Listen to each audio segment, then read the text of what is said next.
Hello hi అందరికీ నమస్కారం. ఈరోజు మనం కొబ్బరి నీళ్ళతో జెల్లీ ఎలా తయారు చేసుకోవాలో చూద్దామండి. ఇది వీడియోలో చూసారు మా పిల్లలు. అప్పటి నుండి ఎప్పుడు చేస్తావు అని అడుగుతున్నారు. సో ఈరోజు కోకోనట్ వాటర్ తెప్పించాను. దీనికోసం 1 వీక్ ముందే అగర్ అగర్ జెల్లీ ఇది పౌడర్ ఉంటుందంటే ఇదైతే గ్రాస్ మీషోలో ఆర్డర్ పెట్టానండి. 1 వీక్ పట్టింది రావడానికి. అగర్ అగర్ గ్రాస్ తీసుకొని దీన్ని చిన్న చిన్న ముక్కలుగా కట్ చేసుకోవాలండి. దీంట్లో కొన్ని వాటర్ పోసి నానబెట్టుకోవాలంట. ముందు దీంట్లో వాటర్ పోసే క్లిప్ మిస్ అయ్యింది. అది కొంచెం ఒక 5 మినిట్స్ నానబెట్టుకున్న తర్వాత ఇప్పుడు ముందుగా స్టవ్ ఆన్ చేసుకొని అందులో స్టీల్ది పాత్ర ఒకటి పెట్టుకోవాలండి. గ్యాస్ మీద ఒక 1/2 లీటర్ కొబ్బరి నీళ్ళు తీసుకొని వీటిని లైట్గా వేడి చేసుకోవాలి. అగర్ అగర్ గ్రాస్ కరిగేంత వరకు మాత్రమే వేడి చేసుకోవాలి. ఇది 2-3 మినిట్స్లో కరిగిపోతుంది. ఇందులో 1 స్పూన్ షుగర్ వేసుకొని అందులో మనం నానబెట్టుకున్న అగర్ అగర్ గ్రాస్ వేసుకోవాలి. ఇది కరగడానికి 2-3 మినిట్స్ టైం పడుతుంది కాబట్టి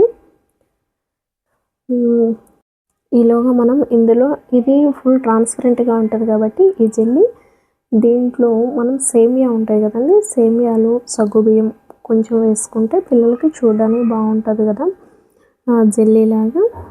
సో దానికోసం కొంచెం ఇదిగో ఇందులో మనం కొంచెం 1 టేబుల్ స్పూన్ సేమియా వేసుకొని ఇందులోనూ సబ్జా గింజలు కూడా వేసుకోవాలి. అవి కూడా 2 కాదు 1 టీ స్పూన్, చిన్న స్పూన్ అండి అవి 2 స్పూన్లు వేసాను. సేమియా అంటారా ఆ వేడికి ఆల్రెడీ ఉడికిపోతుంది. ఆ వాటర్ అబ్జర్వ్ చేసుకొని సబ్జా గింజలు కూడా మామూలుగా సబ్జా గింజలు అయితే నానబెట్టుకొని వేసుకుంటే బాగుంటుంది. నేనైతే అనుకోలేదు, డైరెక్ట్గా అలాగే వేసేసాను. మీరైతే ఒక 5 నిమిషాల ముందు నానబెట్టుకొని వేసుకోవచ్చు. సో ఇవి ఉడికిపోయినాయి. అగరగర గ్యాస్ కూడా పూర్తిగా కరిగిపోయింది. ఇప్పుడు స్టవ్ ఆఫ్ చేసుకొని వీటిని ఫ్యాన్ కింద రూమ్ టెంపరేచర్ వచ్చేంత వరకు ఆరబెట్టుకోవాలి.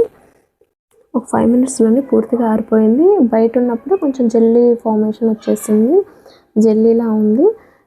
దీన్ని తీసి కొంచెం మనం డీప్ ఫ్రిడ్జ్లో కప్పుల్లో పోసుకొని మనకు కావాల్సిన గ్లాసులు చిన్న చిన్న బౌల్స్లో పోసుకొని డీప్ ఫ్రిడ్జ్లో పెట్టుకోవాలండి. 1 గంట పెట్టుకుంటే జెల్లీ గట్టిపడిపోతుంది.